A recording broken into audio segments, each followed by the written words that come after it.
হচ্ছে এখন পর্যন্ত কোনো আচরণবিধি লঙ্ঘনের কোনো অভিযোগ পেয়েছেন বা দেখেছেন কিনা? আমরা ঐক্যবদ্ধ শিক্ষার্থী জোটের প্রতি শিক্ষার্থীদের স্বতঃস্ফূর্ত উচ্ছ্বাস দেখতে পাচ্ছি। আপনারা দেখতে পাচ্ছেন এখানে শিক্ষার্থী জোটের উপর আস্থা রাখছে এবং আমরা আশা রাখছি আজকে ঐক্যবদ্ধ শিক্ষার্থী জোটের আমরা যাদের প্যানেলে যারা আছে সবার ভূমিদজ বিজয় হবে ইনশাআল্লাহ। আর ঐক্যবদ্ধ শিক্ষার্থী জোট এটা শিক্ষার্থীদের জোট, শিক্ষার্থীদের ভয়েসে আমাদের ভয়েস, শিক্ষার্থীদের আকাঙ্ক্ষায় আমাদের আকাঙ্ক্ষা। আমাদের স্লোগান হলো স্বপ্নের ক্যাম্পাস গড়ার পথযাত্রী আমরা থামবো না। যে স্বপ্ন নিয়ে আমরা বিশ্ববিদ্যালয়ে আসে ওই ধরনের স্বপ্নের ক্যাম্পাস বিনির্মাণ না হওয়ার আগ পর্যন্ত আমরা থামবো না, আমরা আমাদের লড়াই চালিয়ে যাব। আর নির্বাচন সকাল থেকে আমরা স্বতঃস্ফূর্ত উচ্ছ্বাস দেখতে পাচ্ছি।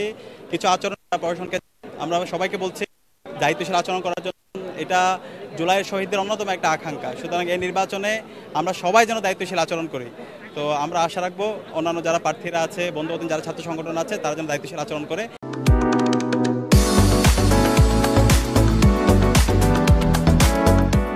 আরেকটা যেটা কনসার্ন, প্রচুর বহিরাগত ক্যাম্পাসে প্রবেশ করছে। বিশ্ববিদ্যালয় প্রশাসন, নির্বাচন কমিশন তাদেরকে কোনোভাবে কথা ছিল তাদেরকে এখানে ক্যাম্পাসে ঢুকতে দেওয়া হবে না, কিন্তু বহিরাগত ক্যাম্পাসে ঢুকছে।